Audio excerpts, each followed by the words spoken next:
এরে কোরবানির সময় যখন গরু জবাই করো, একটা গরুর সামনে ছুরি দেখাইও না, নিষেধ, গরু কষ্ট পাবে। এক গরুর সামনে আর একটা গরুরে জবাই করবা না, গরু কষ্ট পাবে। গরুটারে রশি দিয়া বাইদা জমিনের মধ্যে শোয়াইয়া 1 সেকেন্ড দেরি করবা না। কিন্তু আমাদের সমাজের মানুষেরা কোরবানির সময় গরুটারে হাতে পায়ে বান্ধিয়া মাটির মধ্যে শোয়াইয়া এরপরে বিশাল চিঠি পড়ে, অমুকের মাইয়া, অমুকের ভোলা, এইরকম 7 নাম 13 বাড়ির নাম নিয়া গোষ্ঠী শুদ্ধা নাম পড়ে।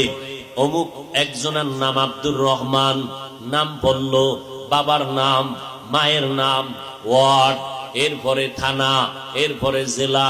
কিও এত নাম কেন? আমার এই নামে তো অমুক জেলায় আরো থাকতে পারে। যদি এই জেলার নাম না কও তাহলে আমার দোয়া তো আর এক জেলায় চলে যাইব। এই জন্য আমার গোষ্ঠী শুদ্ধ সব নাম ক। 7 জনের নাম কইতে কইতে গরুটা আদা মরা হয়ে গেছে। ও আল্লাহর বান্দারা, এগুলো শুধু মূর্খতা আর কিছুই না।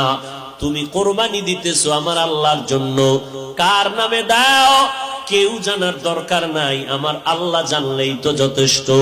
আল্লাহর জন্যই যদি দিয়া থাকো, ইমাম সাহেবের ডাইকে আবার গরুডারে কষ্ট দিয়ে কেন চিঠি পড়াও?